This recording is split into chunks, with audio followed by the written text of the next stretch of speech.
Batu bara dijualnya ton, permata dijualnya gram. Sekarang pertanyaannya, kenapa beda sekali? Padahal materialnya sama, unsur pembentuknya sama, dari dalam tanah di tempat yang sama. Yang satu jadi permata, yang satu jadi batu bara. Ternyata setelah dilihat, nih materi yang sama nih, tanah yang sama dari dalam bumi. Yang kena tekanan tinggi, yang digembleng dengan suhu yang tinggi, dalam waktu yang panjang, dia jadi permata. Yang tidak kena tekanan tinggi, yang tidak kena suhu tinggi, dia jadi batu bara. Jadi adik-adik di sini mendapatkan tekanan yang tinggi, gemblengan yang tinggi, insya Allah nanti jadi permata umat di masa depan. Jadi kalau sakit digembleng, yang tidak digembleng jadi apa? Batu bara. Sekarang adik-adik kalau memilih jadi permata, menjadi batu bara. Permata. Cuman permata harus digembleng. Mau nggak? Mau. Jadi ketika melihat menjadi permata, itu biasanya lihatnya udah jadi permata hebat nih. Lupa ke belakangnya itu ada proses yang panjang. Setiap hari mengerjakan ini terus, gembleng ini terus. Nah, itu di bidang apapun, jangan harap instan. Yang instan itu adanya mie instan.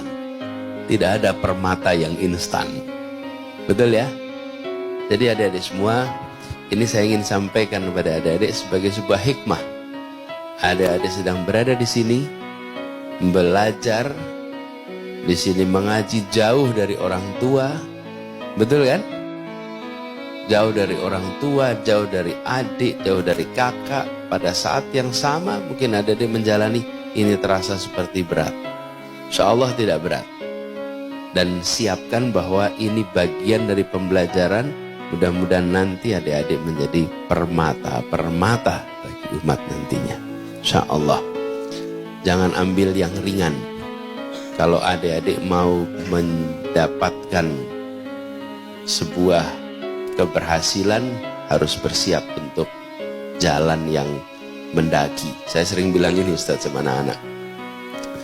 Kita ini dalam perjalanan tidak tahu jalan kita ini kemana. Jadi saya ingat zaman dulu suka naik gunung Ustaz. SMA, kuliah. Itu kalau kita pendakian, berangkatnya habis maghrib, isya. Terus baru mulai naik ke atas. Supaya sampai di puncak sekitar subuh. Itu kalau sudah jalan, gelap. Tidak bisa lihat. Terus bagaimana menentukan jalan naik ke atas atau bukan? Waktu sampai ke puncak atau tidak? Gampang. Kalau jalan yang kita lewati rata, terus ini tidak ke puncak. Kalau jalan yang kita lewati menurun, ini pasti tidak ke puncak. Tapi kalau yang kita lewati, walaupun gelap tapi naik, ini pasti ke puncak. Pasti ke puncak. Jalani aja, pilih jalan yang mendaki sampai ke puncak.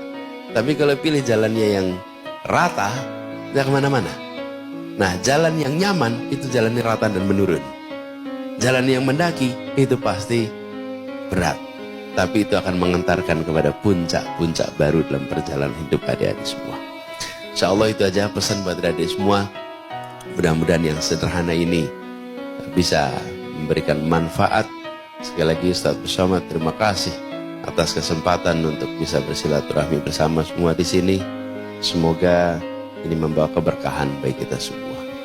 Demikian dari kami, kurang lebih mohon dimaafkan. Wallahu muwaffiq ila aqwamit thoriq. Nasrullah wa fathun qarib. Assalamualaikum warahmatullahi wabarakatuh.